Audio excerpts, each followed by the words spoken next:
नमस्कार दोस्तों, स्वागत है आपका हमारे चैनल बिहारी नॉनस्टॉप न्यूज में। बिहार की 10 प्रमुख बड़ी खबरें सबसे पहले देखने के लिए सब्सक्राइब करें हमारे चैनल को और वीडियो अगर अच्छी लगे तो एक लाइक अवश्य करें। तो खबरों को विस्तार से जानने से पहले एक नजर हेडलाइंस। पटना हाईकोर्ट में जल्द शुरू होगी फिजिकल सुनवाई, बार काउंसिलिंग ने चीफ जस्टिस से किया आग्रह।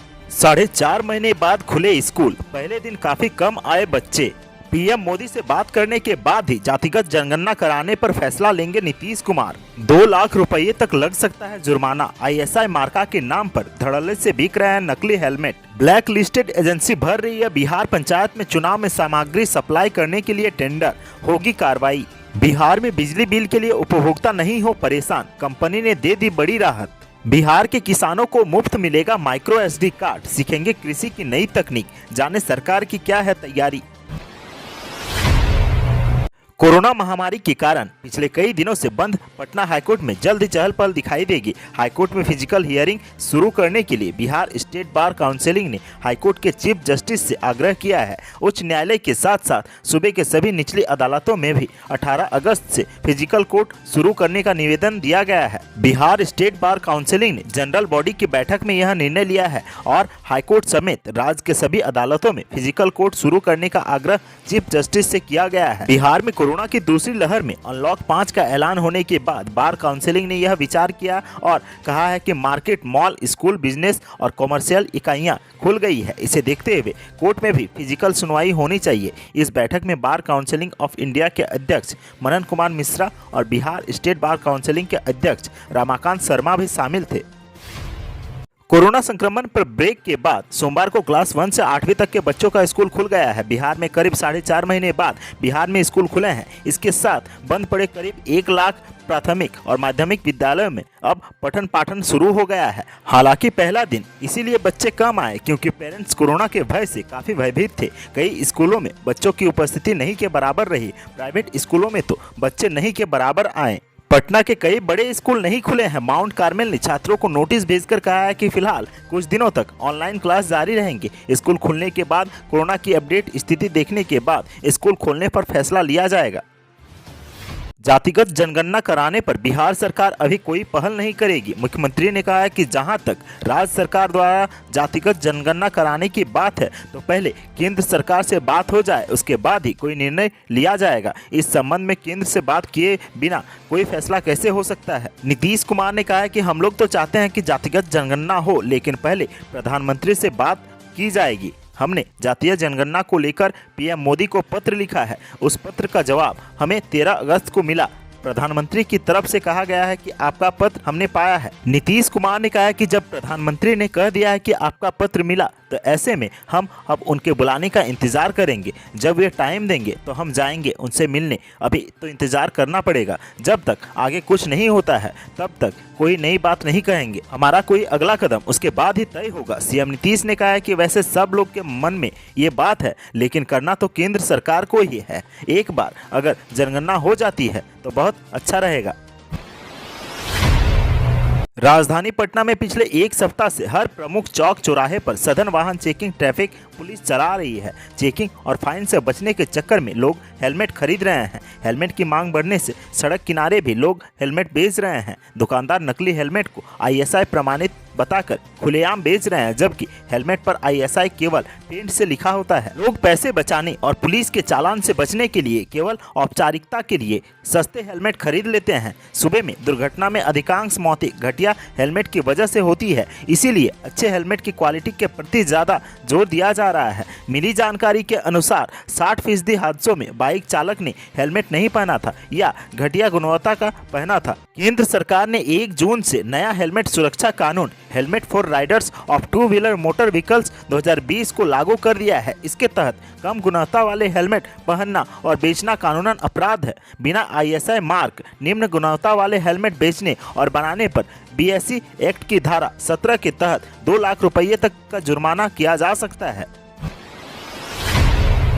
पंचायत चुनाव में सामग्री की आपूर्ति के लिए ब्लैक लिस्टेड एजेंसियों ने टेंडर भर दिया है। ऐसा एक मामला पटना जिले में सामने आया है। पटना जिले में चयनित होने वाली एजेंसियों में एक एजेंसी कागजातों की जांच के बाद ब्लैक लिस्टेड पाई गई। एक मामला सामने आने के बाद अब दूसरी एजेंसियों के दस्तावेज भी खंगाले जा रहे हैं। पता लगाया जा रहा है कि वह ब्लैक लिस्टेड तो नहीं है। जानकारी के अनुसार बिहार पंचायत चुनाव में सामग्री सप्लाई के लिए टेंडर के बाद एजेंसियों के चयन की प्रक्रिया चल रही है। इसके लिए कई एजेंसियों ने आवेदन कर रखा है। 17 अगस्त को एजेंसियों का चयन किया जाना है। बताया जाता है कि पंचायत चुनाव के लिए जिला पंचायत राज पदाधिकारी की ओर से एजेंसियों का चयन करने के लिए निविदा निकाली गई थी। 2 बार निविदा को तकनीकी गड़बड़ी के चलते निरस्त करना पड़ा था। तीसरी बार निकाली गई निविदा में कुल 44 एजेंसियों ने आवेदन किया है। इस दौरान जिन एजेंसियों का चयन किया गया है उन्हें पंचायत चुनाव के दौरान अलग अलग प्रकार की सामग्रियों की आपूर्ति करनी थी।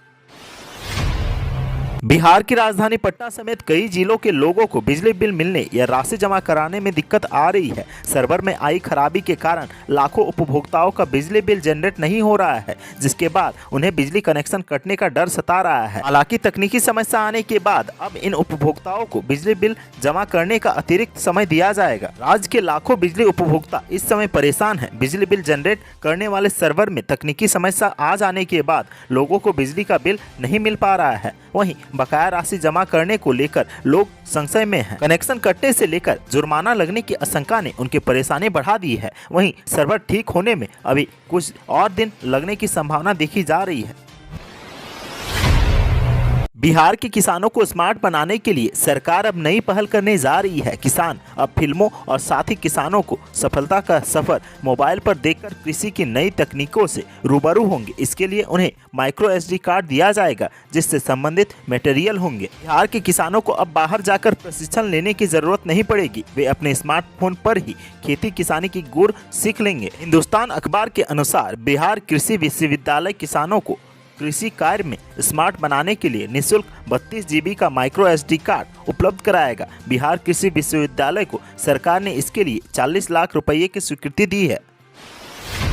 पटना से कई शहरों तक पहुंचने के लिए फ्लाइट के मिनिमम और मैक्सिमम किराए में बढ़ोतरी हुई है। पटना से दिल्ली का न्यूनतम किराया 4 से 5,000 जबकि अधिकतम 11,700 से 13,200 रुपये हो गया है। बता दें कि इस साल विमान किराया में तीसरी बार बढ़ोतरी हुई है। फरवरी में न्यूनतम किराया में 10% और अधिकतम किराया में 30% की बढ़ोतरी हुई थी। इसी साल 1 जून को न्यूनतम किराया में 13 से 16% का इजाफा हुआ, जबकि अधिकतम किराया में कोई बढ़ोतरी नहीं हुई थी। अभी 40 जोड़ी फ्लाइट का हो रहा परिचालन। लॉकडाउन के बाद 25 मई 2020 से विमानों का परिचालन शुरू हुआ था। पिछले साल ही सरकार ने फ्लाइट आवर के आधार पर विमानों का किराया तय किया था। इसमें 7 स्लैब बनाए गए थे। पहला 40 मिनट तक, दूसरा 40 से 60 मिनट, तीसरा 60 से 90 मिनट और चौथा 90 से 120 मिनट, पांचवा 120 से 150 मिनट और छठा 150 से 180 मिनट और सातवां 180 से 210 मिनट का है। पटना में अभी 40 जोड़ी विमानों का ऑपरेशन हो रहा है।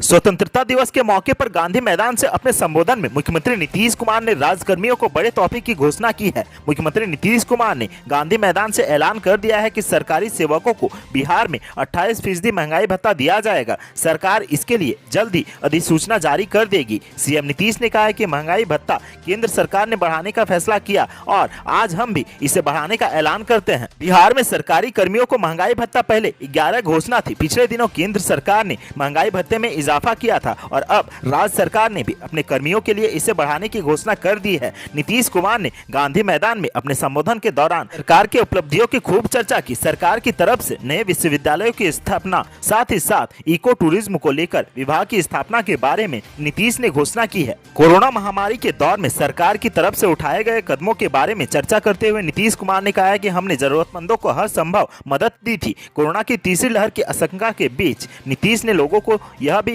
अपील की है कि वह सावधानी बरते, मास्क जरूर लगाएं और भीड़भाड़ वाली जगहों से परहेज करें। नीतीश कुमार ने कहा कि जब कोरोना की तीसरी लहर की आशंका जताई जा चुकी है तो हमें लापरवाही नहीं बरतनी चाहिए। बिहार के सभी अंचलों में रिकॉर्ड रूम को चालू करने का लक्ष्य रखा गया है। अब तक करीब 150 अंचलों के मॉडर्न रिकॉर्ड रूम पूरी तरह तैयार हो गए हैं। इसके उद्घाटन के बाद लोग अपने अपने अंचलों में जाकर मॉडर्न रिकॉर्ड रूम का लाभ उठा पाएंगे। इस बात की जानकारी राजस्व एवं भूमि सुधार मंत्री रामसूरत कुमार ने दी है। रैयत जमीन से जुड़ी सभी तरह के दस्तावेजों की प्रति रिकॉर्ड रूम से लोग प्राप्त कर सकते हैं। इसमें पंजी 2, खतियान समेत अन्य राजस्व दस्तावेज शामिल हैं। इसके लिए उन्हें मामूली शुल्क का भुगतान करना होगा।